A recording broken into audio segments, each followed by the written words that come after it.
Hello friends, welcome to home cooking A to Z. ఈరోజు recipe వచ్చేసి Bengali style rasmalai. నేను చెప్పిన టిప్స్ అండ్ ట్రిక్స్ని పాటిస్తే ఫస్ట్ టైం ట్రై చేసిన వాళ్ళు కూడా ఈ రెసిపీని ఎంతో పర్ఫెక్ట్గా చేసేస్తారు.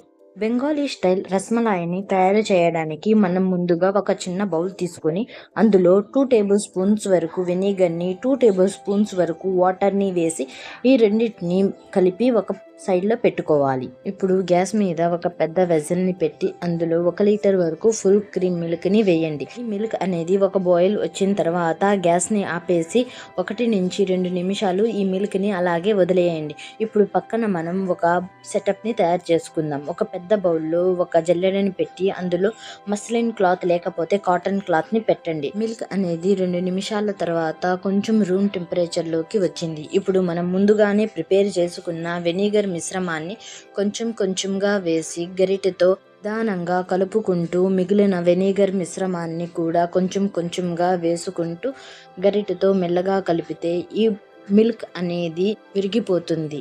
మనం ఫాస్ట్గా కలపకుండా గరిటెని మెల్లగా కలుపుకోవాలి. అప్పుడే మిల్క్లో నుంచి ఛేనా అనేది చాలా పర్ఫెక్ట్గా సపరేట్ అవుతుంది. చూడండి, మిల్క్ ఛేనా అనేది సపరేట్గా అయిపోయాయి. ఇప్పుడు ఆలస్యం చేయకుండా వెంటనే ఈ ఛేనాని వడగట్టుకోవాలి. ఇలా వడగట్టుకున్న తర్వాత ఈ ఛేనాని మనం చల్ల నీటితో వాష్ చేసుకోవాలి. దీనివల్ల ఛేనా అనేది రూమ్ టెంపరేచర్లోకి వస్తుంది. మనం వేసిన వెనిగర్లో నుంచి పులుపు అనేది కూడా పూర్తిగా తొలగిపోతుంది. 1కి 2 సార్లు ఈ ఛేనాని మనం మంచినీటితో కడిగిన తర్వాత ఈ ఛేనాలో నుంచి మనం నీటిని పూర్తిగా తొలగించుకోవాలి. వీడియోలో చూపించినట్టుగా ఈ క్లాత్ని మనం మూటగట్టి ఎంతవరకు వీలైతే అంతవరకు పిండుకొని దీనిలో నుంచి నీటిని తీసివేయాలి. మరీ ఎక్కువగా ఇక్కడ ఛేనాలో నుంచి నీటిని తీసివేయకండి. ఎంత వీలైతే అంత మాత్రమే తీయండి. ఇప్పుడు దీని మీద ఒక బరువు పెడితే దీనిలో ఉన్న ఎక్స్ట్రా వాటర్ అనేది తొలగిపోతుంది. దీని తర్వాత ప్రాసెస్లో రస్ని ప్రిపేర్ చేయడానికి మనం ఇక్కడ ఒక పెద్ద వెజల్ని గ్యాస్ మీద పెట్టి అందులో 1 లీటర్ వరకు ఫుల్ క్రీమ్ మిల్క్ని యాడ్ చేసుకోండి. ఈ మిల్క్ అనేది ఒక బాయిల్ వచ్చిన తర్వాత గ్యాస్ ఫ్లేమ్ని లోలో పెట్టుకోండి. ఒకసారి అడుగున అంటుకోకుండా కలుపుకోండి. ఇలా కలుపుకున్న తర్వాత 7 నుంచి 8 బాదాంలని సన్నగా కట్ చేసి ఇందులో వేసుకోండి. 7 నుంచి 8 పిస్తాని కూడా సన్నగా కట్ చేసి వేసి ఇందులోనే 2 నుంచి 3 ఇలాచీని కూడా ఒకసారి దంచి వేయండి. ఇప్పుడు ఈ మిల్క్ మిశ్రమాన్ని 15 నుంచి 20 మినిట్స్ వరకు లో మీడియం ఫ్లేమ్ మీద కుక్ చేయండి. 10 మినిట్స్ తర్వాత ఇందులో 1/2 కప్పు వరకు షుగర్ని వేసి ఇంకో 5 నుంచి 7 నిమిషాల వరకు ఈ మిల్క్ మిశ్రమాన్ని బాగా కుక్ అవ్వనివ్వండి. 7 నిమిషాల తర్వాత చూడండి, మిల్క్ అనేది కొంచెం చిక్కగా అయిపోయింది. ఈ స్టేజ్ మీద గ్యాస్ని ఆఫ్ చేసేయండి. ఇప్పుడు కిచెన్ ప్లాట్ఫామ్ మీద ఒక పెద్ద క్లాత్ని వేసి దాని మీద ఒక పెద్ద ప్లేట్ని పెట్టండి. దీనివల్ల ప్లేట్ అనేది కింద కదలకుండా ఉంటుంది. మనం ముందుగానే ప్రిపేర్ చేసిన ఈ ఛేనాని మనం తీసి వీడియోలో చూపించినట్లుగా ఈ ఛేనాని క్రంబల్ చేసుకోవాలి.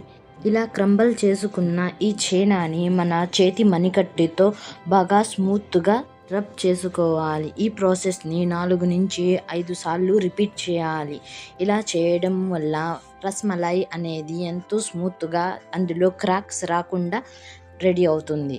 4 నుంచి 5 సార్లు మనం ఈ ఛేనాని రబ్ చేసిన తర్వాత లైట్గా ఇందులో నుంచి నెయ్యి అనేది మన చేతులకి అంటుకుపోతుంది. ఇప్పుడు దీని కన్సిస్టెన్సీని అడ్జస్ట్ చేయడానికి ఇందులోనే మనం 1 టీ స్పూన్ వరకు మైదాని వేసి ఈ మైదా కూడా ఇందులో బాగా కలిసేంత వరకు కలుపుకుంటే సరిపోతుంది. ఇప్పుడు పర్ఫెక్ట్ ఛేనా అనేది రెడీ అయింది. దీనిని మనం షేప్ ఇవ్వకముందు ఒక తడిగుడ్డతో కవర్ చేసి కొంచెం సేపు దీనికి రెస్ట్ ఇవ్వాలి. ఇప్పుడు షుగర్ సిరప్ని ప్రిపేర్ చేయడానికి గ్యాస్ మీద ఒక వెడల్పుగా ఉన్న పెద్ద వెజల్ని తీసుకొని అందులో 1 కప్పు మరియు 1/2 కప్పు వరకు షుగర్ని వేసి ఇందులోనే 6 కప్స్ వరకు వాటర్ని కూడా వేసుకోవాలి. ఈ రేషియోని మీరు గుర్తుపెట్టుకోండి. షుగర్ అనేది నీటిలో బాగా మెల్ట్ అయ్యేంత వరకు కలుపుకోండి. ఇందులో 1 డ్రాప్ వరకు ఎల్లో ఫుడ్ కలర్ని వేస్తున్నాను. ఇది కంప్లీట్గా ఆప్షనల్. మీ దగ్గర ఉంటే వేసుకోండి, లేకపోతే ఫుడ్ కలర్ని స్కిప్ చేసేయండి. షుగర్ అనేది నీటిలో కంప్లీట్గా డిజాల్వ్ అయిపోయింది. దీనిని కొంచెం సేపు గ్యాస్ మీద అలాగే కుక్ అవ్వనివ్వండి. ఇప్పుడు మనం తయారు చేసి పెట్టుకున్న చేనాలో నుంచి చిన్న నిమ్మకాయ అంత సైజ్ బాల్ని తీసుకొని దీనికి రసమలాయి షేప్ని ఇవ్వండి. వీడియోలో చూపించినట్టుగా 2 చేతుల మధ్య పెట్టి బాల్ని చేసి కొంచెం లైట్గా ప్రెస్ చేస్తే రసమలాయి షేప్ అనేది వచ్చేస్తుంది. తయారు చేసుకున్న రసమలాయిని ఒక్కొక్కటిగా షుగర్ సిరప్లో వేయండి. ఇలా షుగర్ సిరప్లో వేసేటప్పుడు గ్యాస్ ఫ్లేమ్ అనేది హైలో ఉండాలి. రసమలాయిని జాగ్రత్తగా షుగర్ సిరప్లో వేసిన తర్వాత మూత పెట్టకుండా 2 నిమిషాలు కుక్ అవ్వనివ్వండి. 2 నిమిషాల తర్వాత మూత పెట్టి 10 నుంచి 12 నిమిషాలు హై ఫ్లేమ్ మీద వీటిని బాగా కుక్ చేసుకోండి. 10 నిమిషాల తర్వాత తీసి చూస్తే ఇవి వాటి సైజులో డబుల్గా ఉంటాయి. ఇప్పుడు గ్యాస్ ఫ్లేమ్ని ఆపేసి వీటిలో నుంచి రసమలాయిని తీసి చల్ల నీటిలో వేసుకోండి. నీటిలో కొన్ని ఐస్ క్యూబ్స్ వేస్తే ఈ నీళ్లు అనేది చల్లగా అయిపోతాయి. ఈ నీటిలోనే మనం ఈ రసమలాయిని 10 నుంచి 12 నిమిషాల వరకు ఉంచుకోవాలి. 12 నిమిషాల తర్వాత వీడియోలో చూపించినట్టుగా 2 చేతుల మధ్య పెట్టి రసమలాయిని స్క్వీజ్ చేసుకొని అందులో నుంచి వాటర్ని తీసేసి మనం దేనిలో అయితే సర్వ్ చేసుకోవాలి అనుకుంటున్నామో అందులో వీటిని సెట్ చేసుకోవాలి. ఇలా సెట్ చేసుకున్న తర్వాత మనం ముందుగానే ప్రిపేర్ చేసుకున్న రసమలాయి రస్ని కూడా వీటి మీద వేసి ఈ రసమలాయి ట్రేని 2 నుంచి 3 గంటల వరకు ఫ్రిడ్జ్లో పెట్టుకుంటే ఇవి బాగా సెట్ అయిపోతాయి. 3 గంటల తర్వాత తీసి చూస్తే మన రసమలాయి అనేది చాలా పర్ఫెక్ట్గా సెట్ అయిపోయాయి. ఇవి సర్వ్ చేసుకోవడానికి రెడీగా ఉన్నాయి. వీటి మీద కొన్ని సన్నగా చాప్ చేసుకున్న ఆల్మండ్ అండ్ పిస్తాతో గార్నిష్ చేసుకుంటే చాలా బాగుంటాయి. వీడియోలో చూపించిన స్టెప్స్ని మీరు ఫాలో అయితే మీ రసమలాయి కూడా ఇంతే పర్ఫెక్ట్గా రెడీ అవుతుంది. ఈ వీడియో నచ్చినట్లయితే లైక్ చేయండి. మీ ఫ్రెండ్స్ అండ్ ఫ్యామిలీకి షేర్ చేయండి. కొత్తగా మా ఛానల్ని విజిట్ చేసిన వాళ్ళు మా ఛానల్ని సబ్స్క్రైబ్ చేసుకోండి. Thank you for watching.